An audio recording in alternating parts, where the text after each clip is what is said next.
Olá, uma ótima tarde a você. Começa agora a segunda edição do Agricultura BR ao vivo para todo o país, através das antenas parabólicas, através das TVs por assinatura, pela Claro, pela NET, no 190. Você acompanha também pelo Facebook, estava olhando aqui o YouTube também, ao vivo para todo o Brasil. E a partir de agora, sinal aberto em todo o estado do Mato Grosso do Sul, com os nossos amigos da TV Imaculada Conceição, nesta terça-feira, dia 18 de fevereiro. Data importante porque a gente vai falar sobre muita coisa que influencia diretamente o seu negócio. Olha, nós vamos falar a respeito de China, porque a China, o Xi Jinping, que é o presidente chinês, falou o seguinte, que o coronavírus não vai afetar o crescimento econômico do país. O que é muito bom, ainda que a China consiga manter o seu crescimento de maneira que não seja, que seja de maneira artificial. Acho que essa é a grande expressão, usando recursos públicos para manter a situação de consumo e a máquina funcionando. Daqui a pouco a gente fala sobre isso.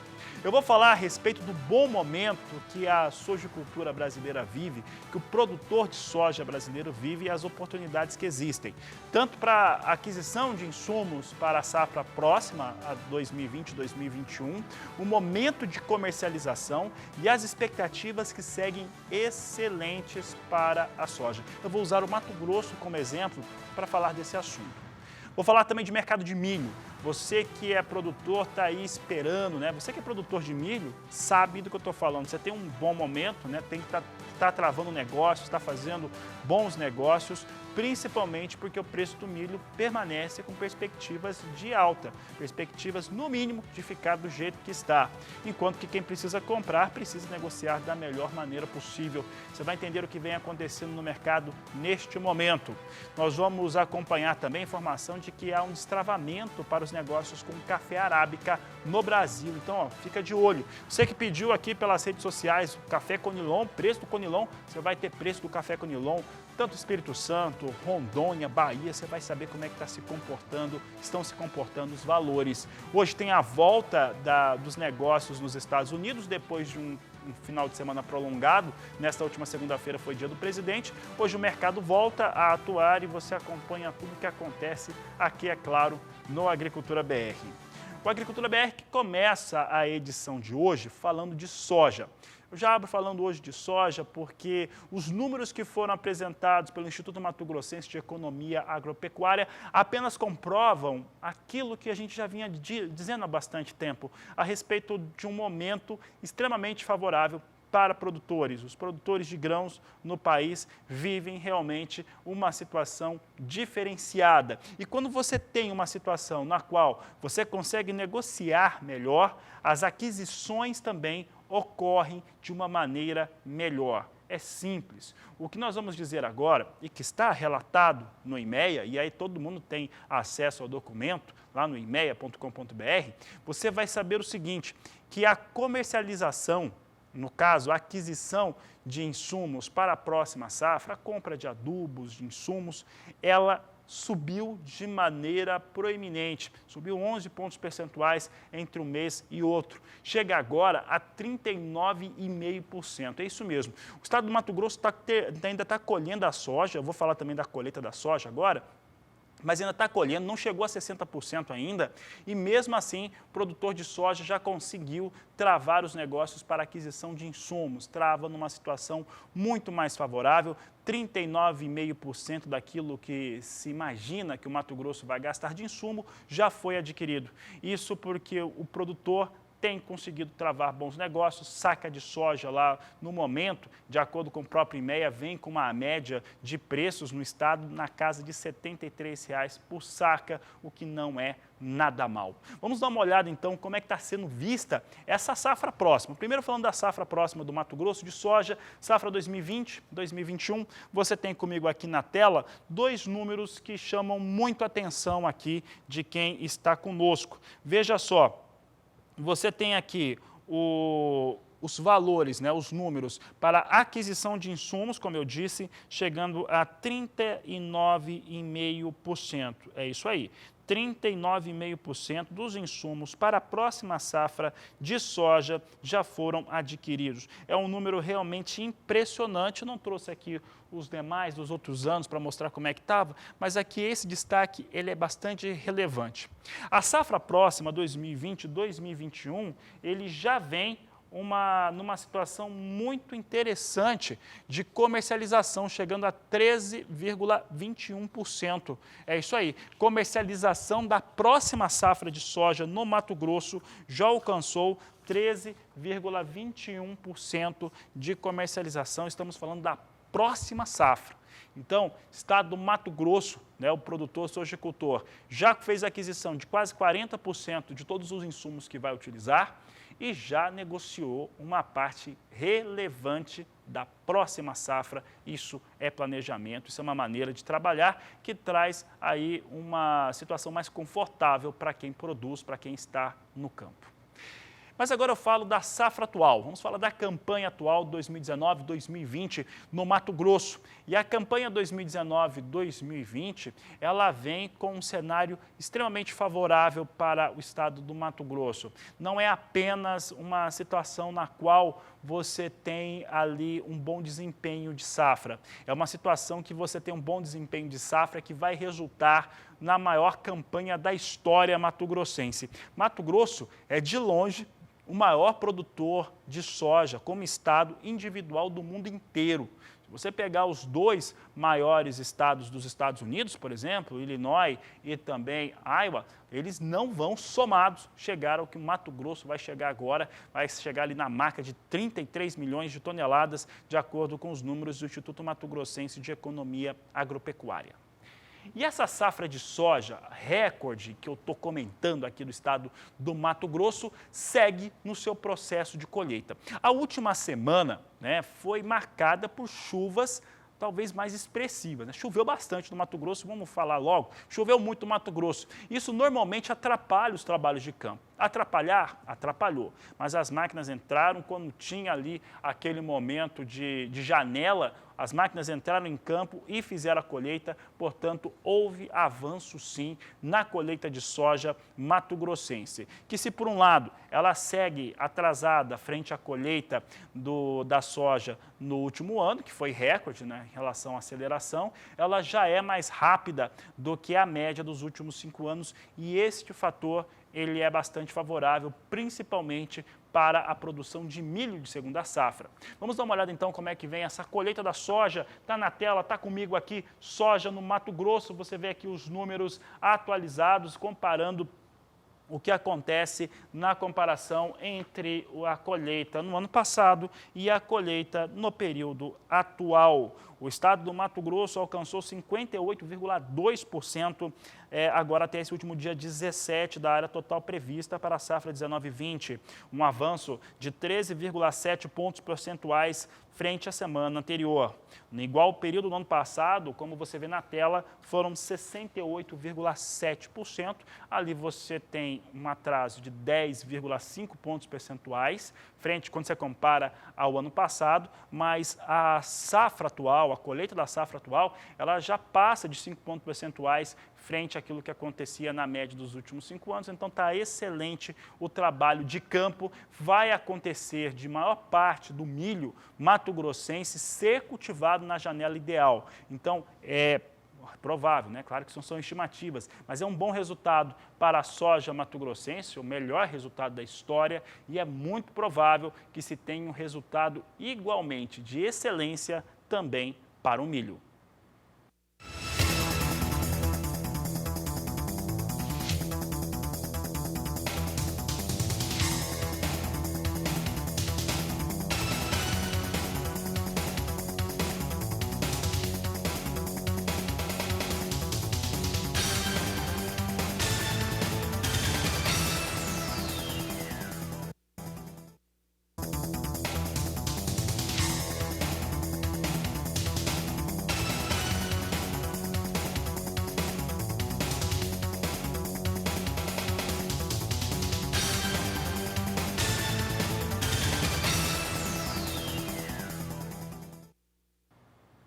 A Agricultura BR segue falando de soja agora nessa abertura de programa e nós vamos destacar agora o que acontece com soja negociado na Bolsa de Chicago.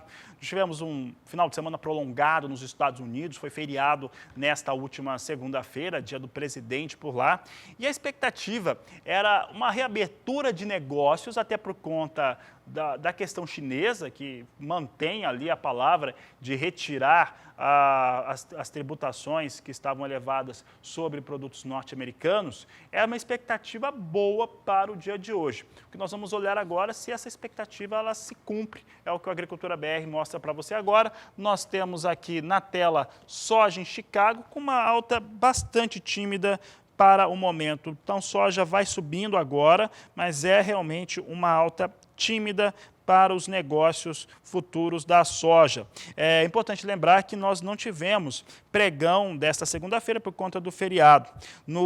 Na estimativa positiva para o dia de hoje, atua-se com a aparente diminuição do avanço do coronavírus na China, o que acaba refletindo positivamente sobre todos os negócios, além do que a China tem aquela expectativa dos norte-americanos de voltar a comprar soja com um pouco mais de intensidade dos Estados Unidos. Temos negócios aqui próximos à estabilidade, o viés é de alta, posição de março vem para $8,95 mais 2 o bushel.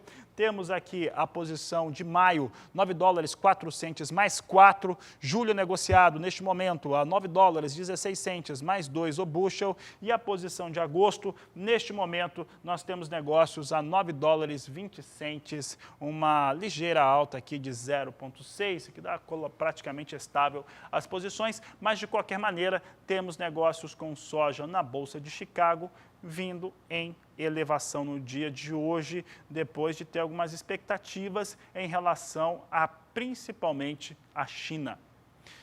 A Agricultura BR, só para destacar por que o pessoal fala que tem uma situação de maior controle da China em relação ao coronavírus. A China tem um noticiário que é oficial, né, que todo mundo pode ter acesso também, os chineses divulgam isso, tanto em mandarim quanto em inglês. Eles colocaram o seguinte: a China vai voltar a fazer um controle lá de população, que é o mesmo dos tempos lá do Mao Tse-tung, que foi o imperador da China. Então, que foi lá que governou a China durante muito tempo, e foi um período no qual se tinha ali talvez a maior sanção a liberdades individuais. Então a China vai voltar a fazer o mesmo tipo de controle para que não haja uma troca de pessoas muito abrangente ou não ter nenhuma de posições, para que o vírus não se espalhe pela China, que é um continente, realmente um país muito grande, e isso agradou os olhos do mundo, principalmente no mercado financeiro. Se a China conseguir controlar a doença internamente,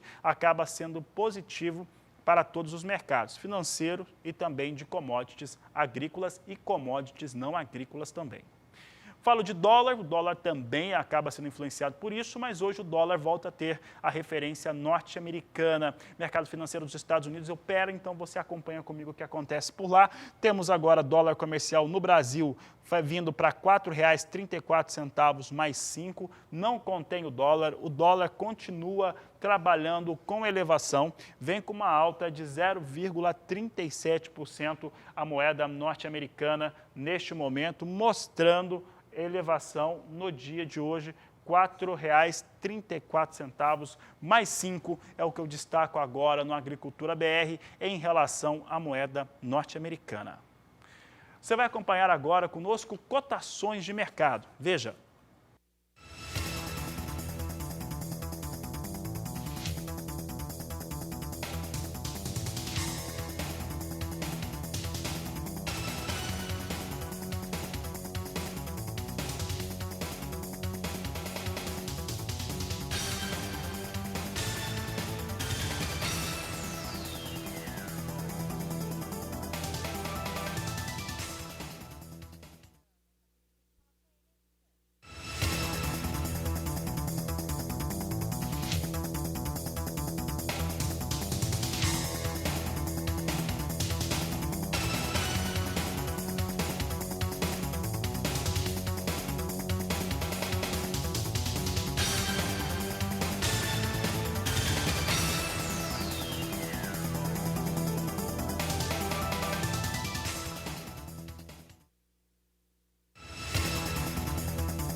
Por aqui, a Agricultura BR mostra agora como é que vem se comportando a soja negociada nos portos brasileiros. Nós não tínhamos ontem a referência norte-americana, mas alguns fundamentos para a soja negociada no Brasil seguem. Primeiro deles é que nós temos realmente uma situação de assédio sobre o produto brasileiro muito grande, e principalmente por parte de chineses. Eu não trouxe em gráfico aqui os números que a Secretaria de Comércio Exterior divulgou nesta última segunda-feira de tarde, mostrando um balanço parcial para 10 dias úteis para a soja embarcada pelo Brasil. Os números vão apontando algo na casa de 1.980.000 toneladas em 10 dias úteis, restando 10 dias úteis.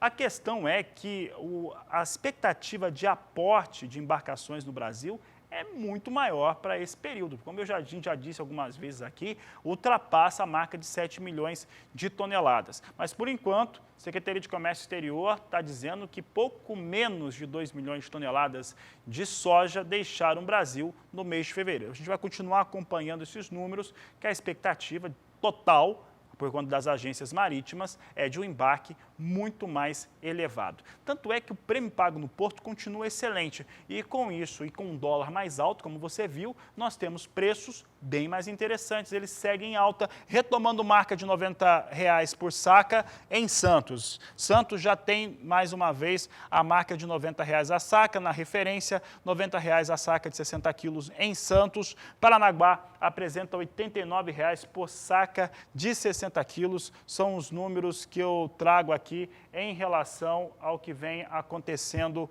com a soja nos portos brasileiros, apuração da Grãos Corretora, que traz aqui para nós todos os dias aqui o que vem acontecendo nos portos. Prêmio segue em elevação. O dólar também sobe no Brasil, isso vai ajudando também um pouco os valores com a soja e também outros produtos que são exportados. E é sobre dólar e também o dólar aqui no Brasil e o mercado financeiro que eu converso com Walter Pulga Júnior agora. Ele nos traz as informações de como que vai andando o mercado neste momento. Já estava aqui na tela comigo. Pulga, boa tarde, seja bem-vindo. Boa tarde a você, boa tarde a todos.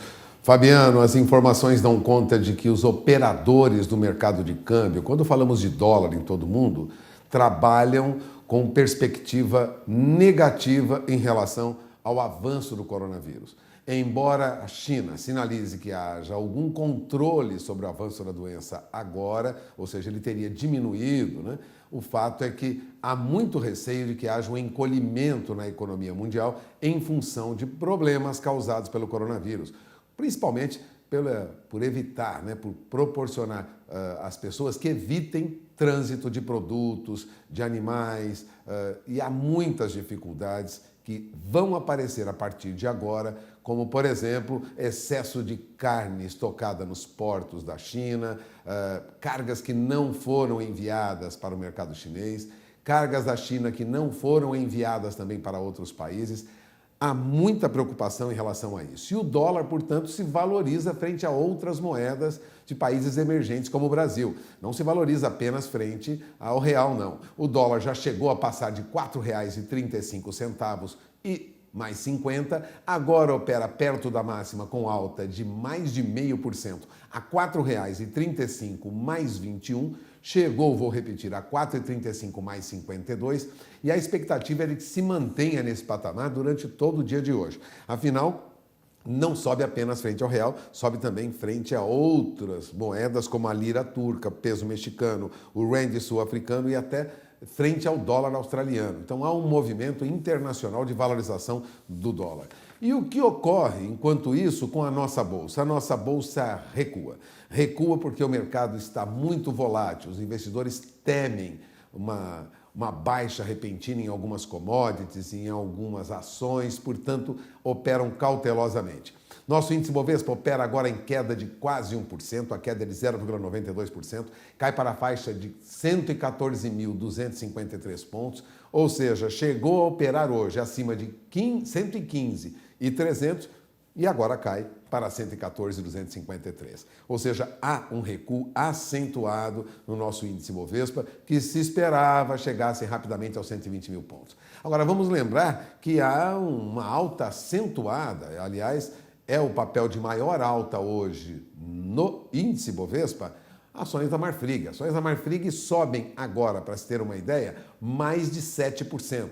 Há uma disparada nas ações da Marfrig e isso ocorre principalmente porque os agentes financeiros, quem trabalha no mercado de ações, Fabiano, está na expectativa de resultados muito bons da Marfrig no quarto trimestre agora, previstos para a divulgação amanhã. Portanto, já há uma expectativa positiva em relação ao Marfrig, que sobe agora mais de 7%. Há alguns minutos subia 6,5%. Há uma disparada nos papéis da Marfrig que operam agora em valores superiores aí a R$ 13,42. É uma disparada mesmo nas ações da Marfrig. Não há outras empresas do agronegócio com alta acentuada como a do Marfrig. Mas a expectativa é de que os resultados da empresa sejam muito bons, por isso já há uma especulação no mercado em relação aos papéis desta empresa que trabalha com processamento de carne. De olho na informação, porque o dólar vai continuar em alta a julgar pelos números que nós temos até este momento. É com você, Adriano. Fabiano. Tá certo, Pulga, obrigado pela participação. Daqui a pouco ele volta com mais destaques por aqui no Agricultura BR. E nós vamos para o intervalo comercial. Daqui a pouco eu vou voltar falando um pouco a respeito de mercado de milho, situação aqui no mercado brasileiro e também cenário internacional. São assuntos de logo mais aqui no Agricultura BR, que vai para o intervalo e volta já. O assunto agora no Agricultura BR é o milho. Eu vou começar esse bloco falando a respeito dos dados do Instituto Mato Grossense de Economia Agropecuária para o cereal em Mato Grosso. E no Mato Grosso a questão é o milho e aquela chamada janela de cultivo para o cereal de segunda safra.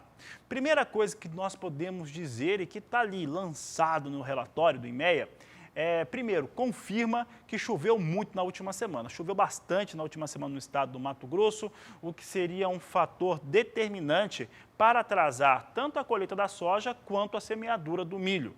Entretanto, apesar de toda a chuva, quando houve possibilidade, quando estiou o tempo, o produtor entrou com as máquinas e fez tanto a colheita da soja quanto a semeadura do milho. Tanto é que o avanço no plantio chegou a 24,22 pontos percentuais no último período. Então, em uma semana, 24,22 pontos percentuais não é nada mal, é muito bom. Com isso, a área destinada ao milho em segunda safra no Mato Grosso chega a mais de 60%. Chega a mais de 60%, pula ali de 40% para 60%, menos de 40%, pula para 60% agora os números de cultivo do milho em segunda safra no Mato Grosso. Mais do que isso, já consegue ficar dentro da expectativa de ser toda a área cultivada dentro da janela de cultivo ideal para os mato-grossenses. Vamos dar uma olhada agora aqui no gráfico para ver como é que se comporta esse momento da semeadura do milho. Primeiro fator aqui que nós destacamos é em relação à média dos últimos 5 anos. Nos últimos 5 anos, se tem ali 52,2% das áreas com milho, destinada a milho no estado do Mato Grosso, cultivadas. Outro fator é o ano passado. Ano passado, tanto a colheita da soja quanto o cultivo do milho segunda safra foi recorde, estava em 74,2%. E agora, até o dia 16, 63,2% da área destinada a milho do segunda safra no Mato Grosso, já semeada. Pode trazer aqui um pouquinho para o estúdio. O que nós temos aqui? Nós temos um avanço de 11 pontos percentuais frente àquilo que acontecia a média dos últimos 5 anos. E apesar de ter aqui também um atraso de 11 pontos percentuais frente ao que acontecia no ano passado, a semeadura do milho no Mato Grosso vem numa situação extremamente favorável. Essa situação extremamente favorável faz com que os técnicos do Instituto Mato Grossense de Economia Agropecuária acreditem que 88% de todas as lavouras do milho mato-grossense serão cultivados dentro da janela ideal e os outros 12% poucos dias depois. Então, situação é bem favorável para a produção de milho mato-grossense nessa safra 2019-2020, de acordo com o acompanhamento do IMEA.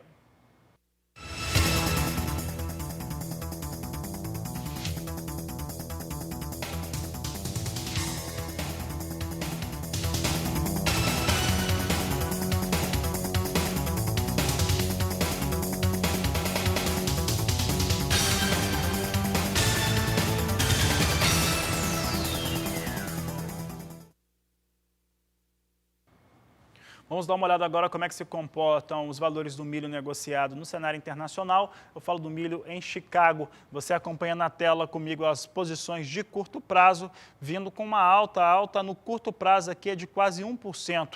Posição de março vem a $3,80 mais 6 por bushel. Posição de maio, negociada a $3,84 mais 6.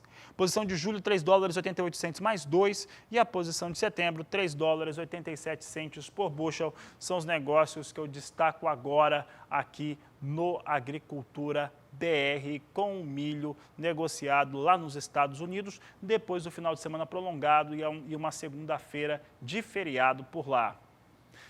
Fala agora de uma questão de inovação e de aplicação de técnicas que são capazes de trazer resultados muito efetivos para a produção rural. E essa produção rural, eu estou falando de uma produção agropecuária em regiões que podem ter alagamento, regiões pantaneiras lá do Mato Grosso. E a técnica é da integração lavoura-pecuária-floresta. Quem fala a respeito do assunto e também um trabalho que está sendo feito com produtores da região é o repórter Valdir Pacheco. A Embrapa Agrosilvio Pastoril realizou o 6º módulo da capacitação continuada de técnicos da ILPF, Integração Lavoura, Pecuária e Floresta. O evento contou com a participação de profissionais de assistência técnica e da extensão rural, tanto da iniciativa pública como privada, graduados em agronomia, engenharia florestal e produtores rurais. O objetivo desse 6º módulo da capacitação no bioma Pantanal é manter um programa diferenciado e contínuo para a formação de agentes multiplicadores. Com uma carga horária de 12 horas, divididas em 2 dias, sendo 8 horas teóricas no primeiro dia no auditório do IFMT, Instituto Federal de Mato Grosso, Campus Cáceres, e 4 horas no dia seguinte, na prática no campo experimental do IFMT. Na programação do primeiro dia, foram diversas palestras técnicas, como a do consultor técnico Marcelo Costa, da Germe Pasto, que abordou a implantação e manejo de pastagem em sistemas integrados. A Germe Pasto é uma empresa que está há 20 anos no mercado e que tem foco e trabalha em 3 grandes nichos de mercado. Produção de palhada, que é uma função muito importante quando se trabalha com LP, alguns materiais para pecuária, todos os materiais da Unipasto, Embrapa, também que servem para fazer ILPF.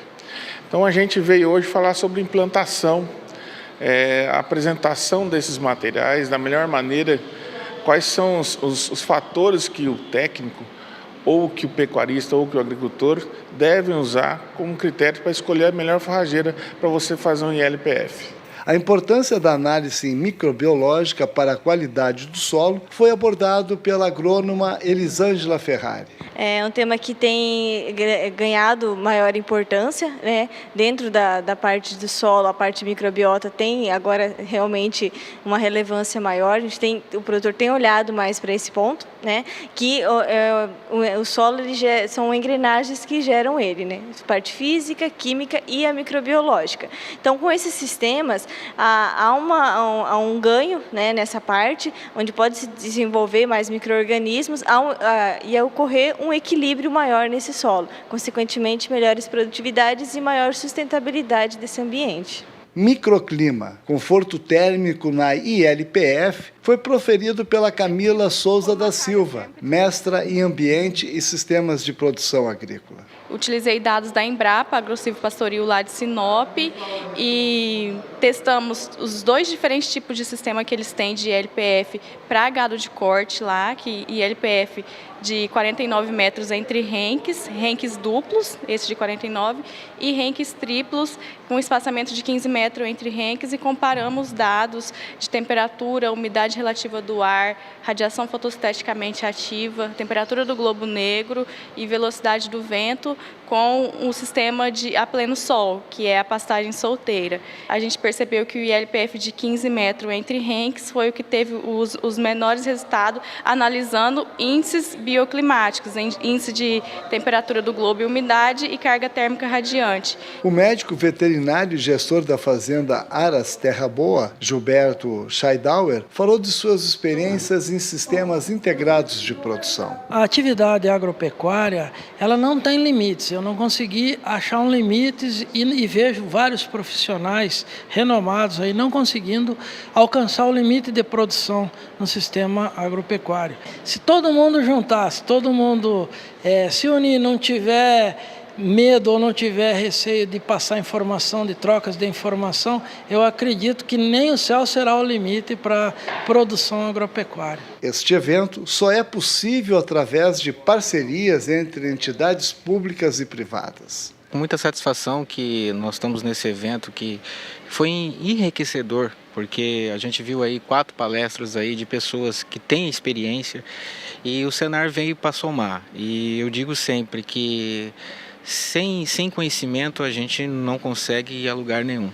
E o Senar está aí, deixar bem claro que nossos treinamentos são todos gratuitos, enfim, e levamos esse conhecimento a essas pessoas. E o desafio continua. Esse ano ainda a gente tem que aumentar mais isso ainda para trazer o conhecimento ao homem do campo.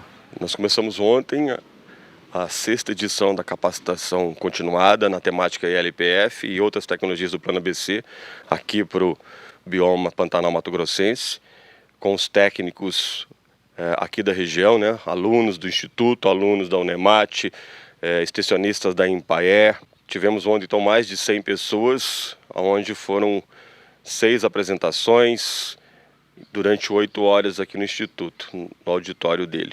E hoje nós prosseguimos a nossa programação com o nosso Dia de Campo, a 5ª edição, em parceria com o Senar, com o Instituto, na realização. E tivemos aí um público acima do esperado, esperávamos 300 pessoas, chegamos a quase 400 pessoas. Transcorreu tudo muito bem, um conteúdo bastante interessante, diversificado, né? Atendendo os diversos segmentos do público presente. De Cáceres, Mato Grosso, Valdir Pacheco.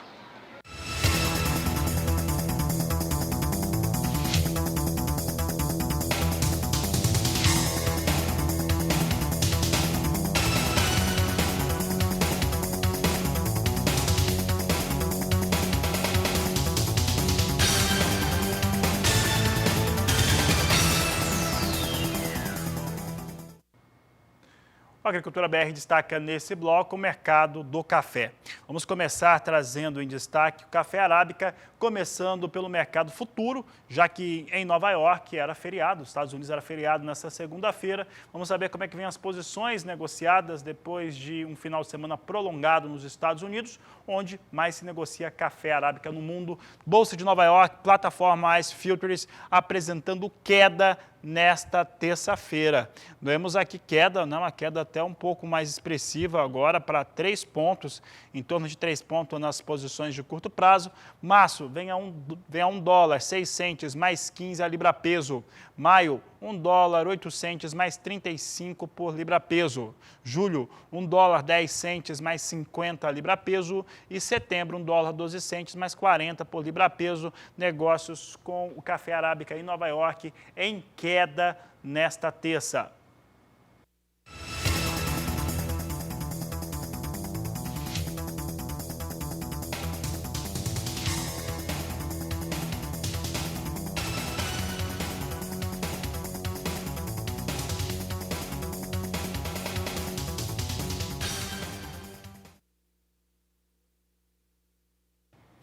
Quero mandar um abraço particular com os telespectadores que entraram em contato conosco, tanto pelo Facebook do Agricultura BR, quanto pelo meu.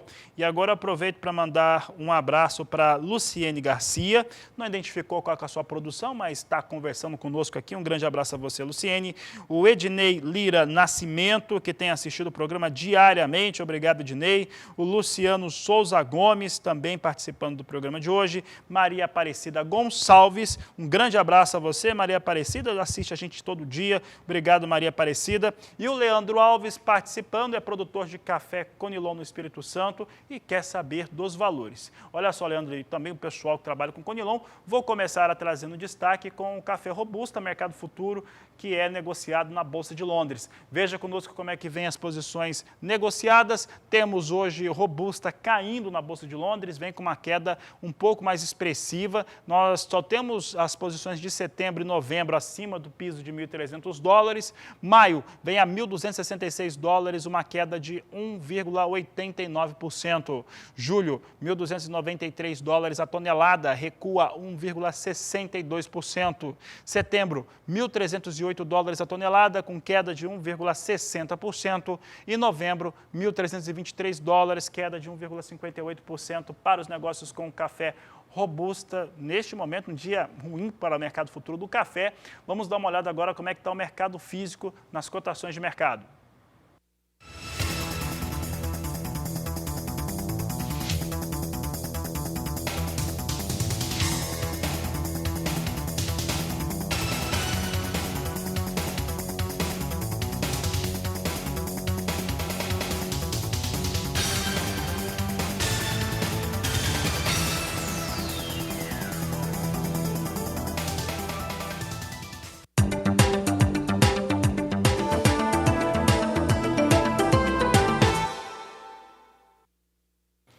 Você vai acompanhar agora um acompanhamento, vai saber como é que andam as lavouras de algodão no estado do Mato Grosso do Sul. Quem fala sobre o assunto é a repórter Kaile Rodrigues.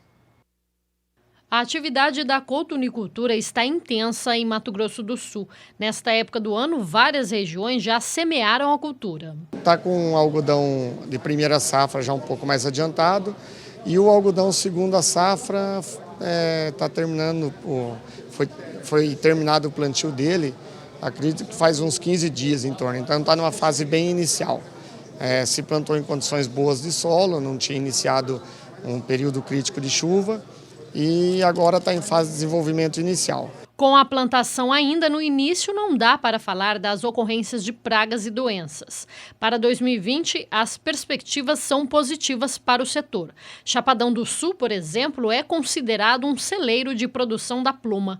Grande parte do material é direcionado à exportação. É uma qualidade muito boa, sempre um padrão excelente, colhido em épocas boas, sem chuva. Então, isso proporciona um valor agregado para a exportação muito bom. De Campo Grande, Kaile Rodrigues.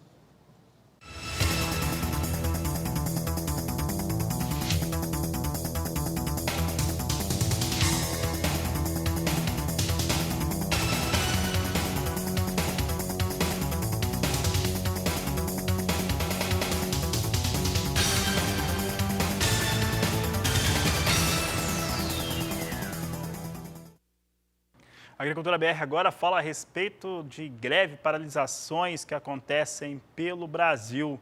Bom, há uma paralisação em curso, ou greve, do pessoal que atua junto a algumas fábricas da Petrobras no estado do Paraná. Esse é um fator. O outro é relacionado à paralisação dos caminhoneiros. Estão fazendo algumas exigências. Acontece num momento bastante delicado para o Brasil, mais uma vez, qualquer momento é delicado, mas um momento de recuperação econômica e isso traz muita preocupação no cenário interno. Nós vamos conversar agora com Walter Pulga Júnior. Olha, Santos, por exemplo, conseguiu Porto de Santos uma liminar para que não houvesse paralisação ou fechamento das vias que dão acesso ao porto. Vou falar com o Pulga agora. Pulga, muita gente preocupada pelo país. Dá para dizer até que o mercado está um pouco nervoso ou ansioso no Brasil por conta dessa greve ou paralisação dos caminhoneiros? Olha, está sim, viu? Há muita preocupação porque a última greve dos caminhoneiros causou um transtorno, mais do que isso, prejuízos muito grandes para diferentes setores da economia brasileira, notadamente para quem atua no agronegócio. Agora, nós temos dois movimentos paredistas neste momento. Um mais intenso, que é o dos petroleiros da Petrobras. O ministro do Tribunal Superior do Trabalho, TST, Ives Gandra da Silva Martins Filho, definiu a greve dos petroleiros como ilegal, portanto, a paralisação nas unidades da Petrobras é ilegal. Na decisão, ele classifica o movimento como de motivação política e ele determinou uma multa diária de 250 mil a 500 mil reais, além do bloqueio de contas e retenção de repasse de mensalidades associativas. Bom, a Federação Única dos Petroleiros afirmou que vai recorrer dessa decisão do TST, do ministro Gandras Filho, Gandra Martins Filho, que declarou na segunda-feira que a greve é ilegal. Eles argumentam que essa decisão do ministro é inconstitucional, não pode ser monocrática e a greve vai continuar. Isso causa muito problema para a Petrobras. A Petrobras, inclusive, ofereceu dinheiro para quem continua trabalhando. A Petrobras tenta conter essa greve, que é a maior greve da Petrobras desde 1995. Ela ofertou dinheiro para quem não aderir à paralisação. Enquanto a paralisação chega no seu 18º dia, viu, Fabiano? Já reúne 21 mil funcionários em pelo menos 120 unidades da Petrobras, a empresa tenta conter a greve oferecendo dinheiro. Um e-mail obtido pela BBC News Brasil captou que a Petrobras anunciou uma antecipação de pagamento de prêmio por performance dos funcionários. Esse é um sistema que substitui aquele pagamento por participação nos lucros da empresa, que foi extinto no ano passado. Bom, no comunicado, a Petrobras promete pagar 30% do valor prometido, e a cada funcionário até o próximo dia 28 de fevereiro, 3 meses antes do previsto. Ou seja, ela tenta, de qualquer maneira, contornar essa paralisação. Essa paralisação começou, é importante lembrar, viu, Fabiano? Ela começou por conta de uma empresa que se chama ANSA, A Petrobras desrespeitou, a princípio, um acordo coletivo e demitiu os empregados da Araucária Nitrogenados, a ANSA, sem negociar com os sindicatos. Por isso, há essa movimentação. Eles teriam alguns direitos, segundo os petroleiros, e isso não foi cumprido. Mas você lembrou muito bem, a grande preocupação do mercado é com qualquer ameaça dos caminhoneiros brasileiros. E hoje os caminhoneiros brasileiros protestam nos estados de São Paulo, Goiás, Rio Grande do Sul, Bahia, Minas Gerais, além do Distrito Federal. Segundo a Confederação Nacional dos Trabalhadores em Transporte e Logística, as manifestações já começaram ontem, segunda-feira, e vão até amanhã, na próxima quarta-feira, quando está prevista aí uma movimentação de caminhoneiros em São Paulo. O que eles querem é o julgamento das 3 ações que contestam aquela tabela de fretes, que estava prevista para ocorrer amanhã, mas foi adiada para o mês de março. Eles se queixam da decisão do ministro Luiz Fux, que atendeu a pedido da Advocacia Geral da União para realizar uma audiência de conciliação no dia 10 de março. E eles se manifestam contrários a essa decisão, querendo que seja julgado imediatamente se é legal ou não aquela tabela de frete que foi implementada no ano passado, foi implementada anteriormente. Bom, os caminhoneiros acabaram protestando ontem em Santos, causaram algum tumulto no Porto de Santos e houve até uma prisão. O Alessandro Viviani, que é presidente do Sindicato dos Transportadores Rodoviários Autônomos de Bens, o Sindicam, foi preso durante um confronto entre a Polícia Militar e integrantes da categoria na entrada do terminal do Porto de Santos. Tudo isso causa alguma preocupação, há manifestações, e o protesto deve continuar até amanhã. Agora, a CNA, o que diz a CNA, Fabiano? A Confederação Nacional da Agricultura não acredita num acordo entre caminhoneiros e empresários lá no STF. Portanto, essa audiência de conciliação marcada para março, segundo a CNA, Confederação Nacional da Agricultura, não vai funcionar. Ela não acredita num acordo de conciliação entre caminhoneiros a respeito do tabelamento de fretes. O consultor jurídico da CNA, o Rudi Ferraz, reforçou a posição contrária de todo o setor produtivo contra a medida e defendeu que o Supremo Tribunal Federal julgue o assunto o quanto antes e anule a implementação da tabela. Ele, aliás, defende que o STF declare a lei da tabela de fretes inconstitucional para que não seja gerado, segundo ele, uma insegurança jurídica e um passivo de multas e autuações aplicadas aos embarcadores. Então nós temos aí 2 problemas graves no país, às vésperas do Carnaval.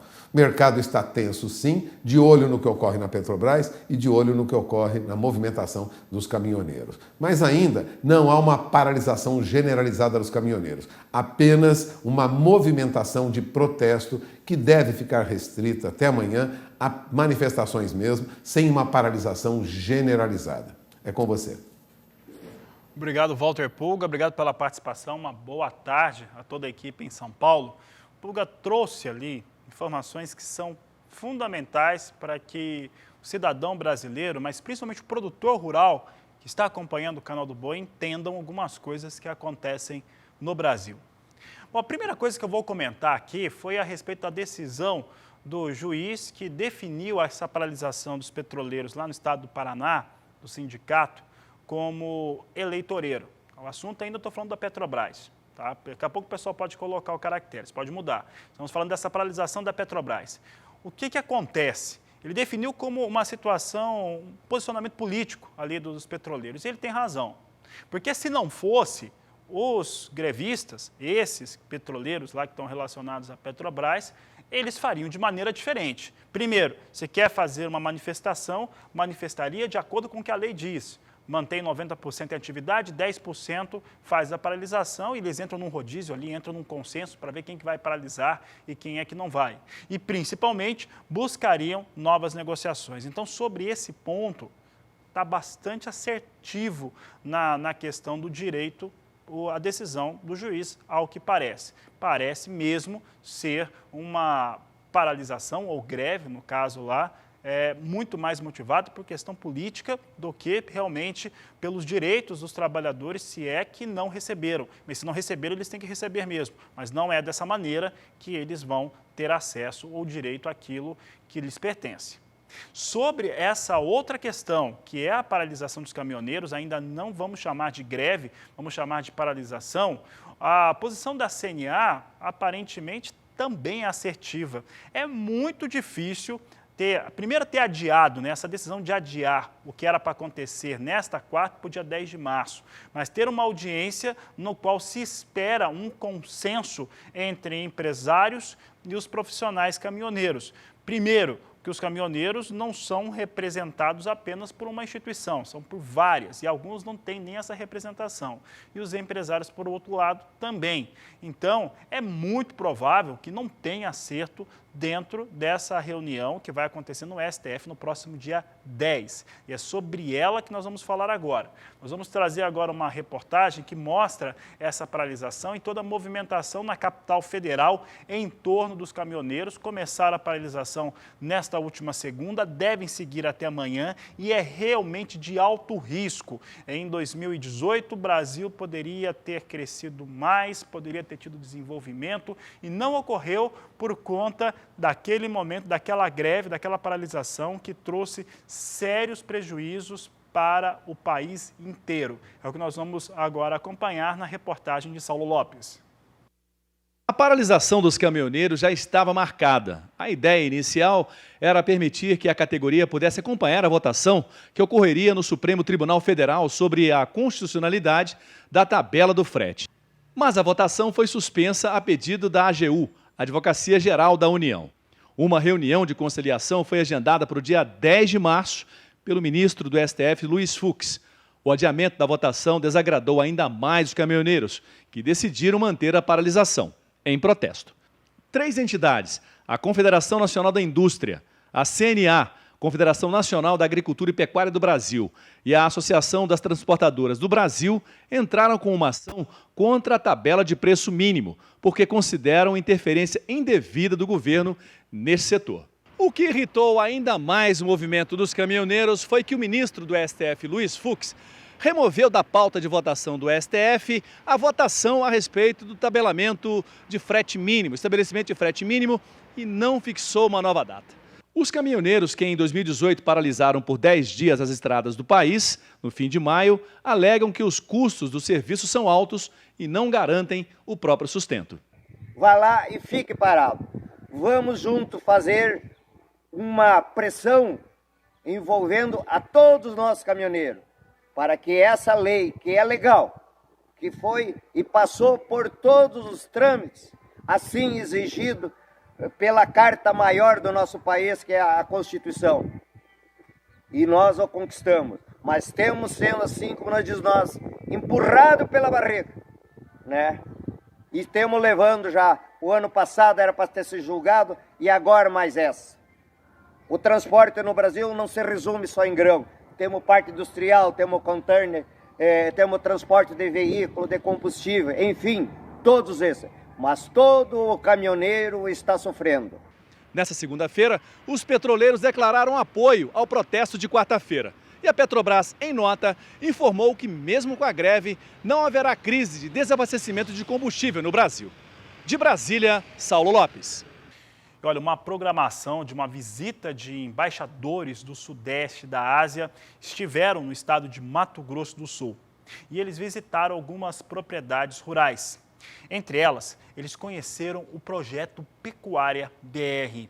Lá eles tiveram acesso às tecnologias, ao modelo de gestão e aos resultados que esse grande projeto da pecuária brasileira traz. A reportagem é de José Cunha.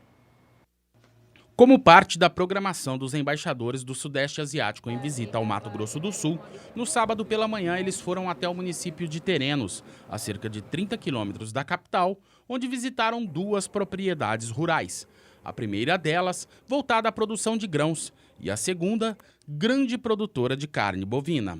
É uma grande oportunidade nós pegarmos aqui 10 países representados para que eles levem uma imagem positiva. E nós mostramos exatamente produtividade, tecnologia e sustentabilidade. Então o foco dessas visitas e foi o que eles exatamente viram na propriedade. Uma propriedade essencialmente voltada para a agricultura, com todo o mecanismo sustentável, com toda a tecnologia e uma pecuária voltada para a área da produção de carne. Eu acho que nós enfatizamos muito a questão da carne de qualidade. E carne de qualidade, além de estrutura de marmoreio, genética, tecnologia de transferência de embrião, alimentação. Então a gente conseguiu mostrar para eles, então a imagem que eles vão levar aqui do estado de Mato Grosso do Sul, isso vai representar a imagem do Brasil, isso é fundamental, é extremamente positivo. É importante que eles transmitam essa informação para os seus países. Há muita pesquisa, muito conhecimento, muito esforço não só do governo, mas também dos próprios produtores em oferecer produtos de alta qualidade. Então acho que isso é importante porque complementa, né? Eles tomam conhecimento da infraestrutura, das iniciativas que nós estamos empreendendo para melhorar o escoamento da nossa produção e visitam produtores locais para conhecer a qualidade do produto. A Fazenda Pecuária BR, vitrine de tecnologia do Grupo SBA, empresa que abriga o Canal do Boi e Agrocanal, foi uma das propriedades visitadas pelos embaixadores, que ficaram admirados com o trabalho realizado na produção de carne de qualidade. O representante do grupo, o embaixador de Myanmar, Myotint, disse que isso fortalece ainda mais o desejo de ampliar as relações comerciais com o Estado. Certamente que sim, não somente as relações políticas bilaterais, mas também a promoção comercial e a cooperação comercial e econômica. O médico veterinário e responsável técnico pelo projeto Pecuária BR, Lorival Lucena, foi quem apresentou as tecnologias empregadas na produção de forma sustentável, obedecendo os mais rigorosos padrões de qualidade. Há 13 anos que a gente vem trabalhando, né, com tecnologia de produção para que possa fomentar esses avanços aí na qualidade não só de produzir bezerros, né, mas também de produzir aquilo que é o produto final, a carne bovina com essa qualidade, né, para tanto cortes gourmet, cortes premium e o churrasco, né, seja do sul mato-grossense que tanto gosta, como também de todos que venham aqui consumir. Processo produtivo, né, tem as várias fases da cria, da recria desses animais e depois da terminação. Precisamos também fazer com que aconteça a cobertura de gordura, né? E para que isso aconteça, até em útero, na mãe, nós estamos nos preocupando, para que as fibras musculares já tenham também esses tecidos adiposos, que é a gordura, né? A sua avaliação, então, é uma visita muito positiva aqui, principalmente para a Fazenda, que é uma vitrine tecnológica, mostrar isso para esses estrangeiros. Como eu disse no início, muito animadora. A gente fica muito contente em receber, porque nós estamos aqui no dia a dia, no sol, na chuva, no desafio que foi dado pelo proprietário. E quando a gente recebe visitantes que vê e agrada e se interessa pelo que está sendo feito aqui, é gratificante, muito animador. Tá aí mais uma grande oportunidade do país mostrar o que melhor faz, a qualidade com que faz e principalmente a dedicação sendo apresentada através do projeto Pecuária BR. Olha, a Agricultura BR agora apresenta para você uma grande oportunidade de negócios. Você vai conhecer agora, através do canal do Boi Fazendas, uma oportunidade de investimentos em uma área retroportuária. Essa área é localizada no estado de Santa Catarina e num raio de 90 quilômetros atinge 5 portos brasileiros. É o que nós vamos acompanhar agora na reportagem.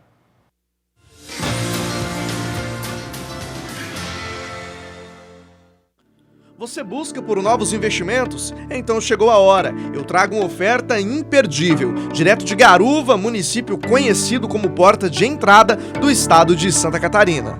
Garuva é conhecido por sua parcela de contribuição ao agronegócio, principalmente com a produção de arroz e banana. Mas a instalação das áreas retroportuárias permitem novas possibilidades de investimento, como por exemplo este armazém para os contêineres que vão para o porto de Itapoá. Além disso, nos próximos meses, uma instalação de termoelétrica deve chegar na região, oportunizando novos empregos. Nós também estamos na rota dos caminhões que vão para o porto de Itapoá.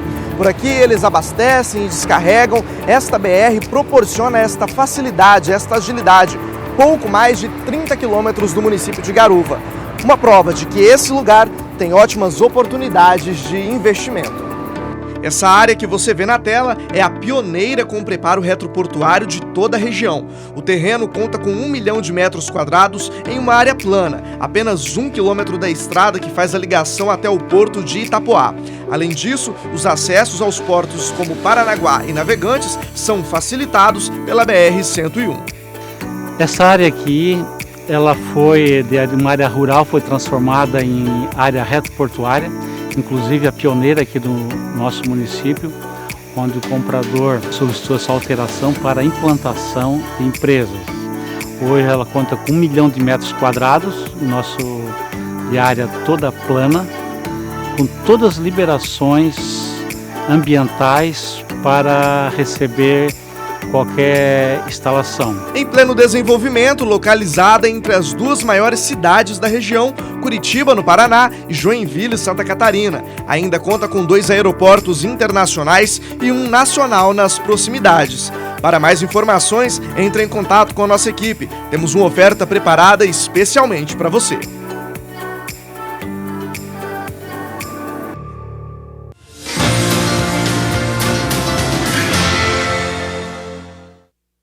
Vamos acompanhar agora como é que vem sendo negociada a soja em Chicago. Nós temos Chicago retomando as operações depois do feriado desta última segunda-feira. Neste momento, totalmente na estabilidade as posições. Posição de março vindo a $8,94 mais 2 o bushel. Ainda na próxima edição, a terceira, eu falo um pouco mais a respeito do mercado futuro da soja, vem andando na estabilidade. Dólar comercial no Brasil vinha subindo, vamos saber se continua essa alta para o dólar. Dólar vem com alta forte agora, acima de 0,5%, 0,57% de alta, R$ 4,35 mais 4. E com essas informações eu paro agora um pouco de falar sobre mercado, porque eu quero chamar a atenção do produtor rural brasileiro, principalmente o pequeno produtor. Você vai saber agora como que é um trabalho feito de orientação por técnicos do Senar que conseguem melhorar a situação de produção para pequenos produtores. É o que nós vamos acompanhar na reportagem de Sidney Coelho e Rosa Cabral. Que bonita é essa imagem, né, gente? É da produção no sítio do casal Imaculada Aparecida e Antônio Chiquito. Unidos no matrimônio há mais de 3 décadas, trabalham juntos na chamada agricultura familiar há pelo menos 25 anos. E 2 vezes na semana abastecem o mercado com 100 caixas da produção variada. E qual é a sua função aqui na empresa rural? Então, a minha parte da preparação para o SEASA, né, é separar tudo e colocar nas bandejas, etiquetar tudo para vender amanhã. No caminho da produção, as variedades da vez, mini morangas, pepinos e pimentões. A seleção é feita manualmente. Com o olho aprumado, Imaculada separa a cultivar pepino por tamanho e aparência. Os retos e com a coloração verde mais forte, entre 20 e 25 centímetros, são os tops de linha, todos com selo da rastreabilidade. A padronização garante ganhos de pelo menos 20% mais. Se teve um trabalho danado, né? E no final não sai uma mercadoria boa, você não vai ter aquele aproveitamento, né? Você não vai ter o retorno, né? E com bem caprichado o retorno, aí você vai ter o lucro melhor, né? E daí as pessoas até pagam mais por ter uma melhor mercadoria. Vamos saber na prática como é que é o sistema de manejo que eles adotaram por aqui?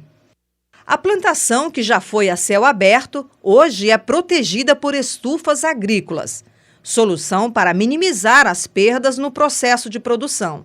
É um plástico especial, ele tem aditivos que faz a difusão da luz, então acaba não fazendo sombra aqui. E também tem o filtro solar dele, que filtra os raios ultravioleta. Então a planta não sofre tanto como no campo lá fora. Então aqui ela fica mais exuberante, produção melhor. Nessa parte que estamos é a plantação do tomate da espécie grape, outra cultura que diversifica os investimentos. Ainda verdes, tem chão pela frente até ficarem no ponto de colheita. Ele vai crescer um pouquinho mais, aí vai dobrar pelo menos o tamanho desse aqui. E vai concentrar bastante o açúcar nele, e a gente faz a colheita quando ele estiver bem vermelhinho e madurinho. Aí concentra mais o açúcar. Qual é o teor de açúcar que ele... Então a gente fala em brix, né? O teor de açúcar é em brix. Então ele tem que dar 9, 10, nessa média, assim, às vezes até um pouco mais. Então ele fica bem gostosinho, bem docinho, não tem acidez. O tomate é plantado na técnica hidroponia. Seu Chiquito é pioneiro no estado usando o sistema. A conversa é entre técnico de campo e agricultor. Há pouco mais de um ano, Victor Almeida passou a orientar o manejo por aqui. Usar areia no vaso veio exatamente nessa nova pegada da mudança trazida pela assistência. E a vantagem, segundo o técnico, é que se tem o domínio total de toda a nutrição que a planta recebe. Além disso, eu evito que ela pegue doenças de solo também. Então é uma forma da gente estar controlando também doenças. Então se vocês verem aqui, ó, o que nós fizemos aqui? Ó? Tem os vasos, certo? Então cada vaso ele recebe a irrigação, toda a irrigação tem os nutrientes que a planta precisa, tá? Então na verdade ela bebe e come ao mesmo tempo. E aqui uma camada pequena de humus que ele produz na propriedade, que é só para manter um pouco a temperatura mais baixa. E o restante, ó, vocês podem ver aqui, que é a areia de construção que a gente compra em qualquer material aí de construção na cidade. E veja só como que a planta enraiza, tá? E produz bem nesse sistema. Então muita gente fala que a areia é uma terra ruim, é uma coisa ruim para produzir. Então aqui a gente está mostrando que com o manejo adequado a gente consegue produzir muito bem em qualquer tipo de situação. O acompanhamento na propriedade de 5 hectares é feito uma vez ao mês. Gerenciamento e o planejamento da produção também fazem parte da assistência. Na parte da produção, inovação no viveiro, a técnica da enxertia. Um minúsculo pregador de plástico une pimentão e pimenta. A parte de baixo, as raízes, são as raízes de pimenta, e a parte de cima, que são as folhas e os frutos que a gente quer comercializar, é o pimentão. Por que a gente faz isso? Porque quando, ao longo do cultivo, a gente começa a ter problema com doenças de solo. Tá? E a maneira mais eficiente de controlar determinadas doenças do solo é através dessa técnica da enxertia. Porque eu tenho uma raiz que vai resistir a essas doenças, a raiz do pimentão não resiste. Então eu controlo essas doenças sem utilizar defensivos químicos. O produtor que ele estava tendo problema com doença nas estufas que ele cultiva, não estava conseguindo controlar. Então a única forma que a gente achou de fazer esse controle foi através dessa técnica, que na verdade aqui já é a segunda vez que ele está plantando, a primeira foi um sucesso e por isso que ele está repetindo agora. E o agricultor? O que diz do antes e do agora com a assistência do Victor? Um pouco mais falta de consciência. Eu sabia que tinha que ter, mas às vezes tinha um pouco de preguiça, né? Aí com o técnico ele forçou um pouco a gente falou, vamos trabalhar certinho, direitinho para ter um resultado no final. Tinha um pouco menos de renda por causa eu não tinha tanto planejamento. Aí agora tem mais renda. Pois é, as coisas vão indo bem. Para dar conta da demanda, 6 colaboradores na lida. E ele agora tem até estagiários do curso técnico em agropecuária da Embrapa Gado de Corte. A experiência deles, para mim, mostrou muito a realidade que a gente não vê dentro de uma sala de aula, que é uma resistência de uma praga, que é você monitorar o passo a passo, cada dia dessa cultura, na verdade é ser um verdadeiro médico das plantas, é o dia a dia, é aprendendo, é anotando, é trocando experiências justamente com eles.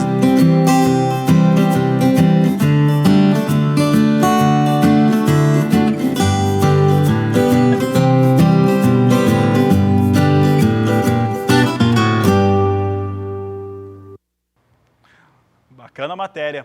E olha, vamos agora encerrando essa edição da Agricultura BR. Eu volto daqui a pouco às 16 horas no horário de Brasília. A todos uma excelente tarde e até mais.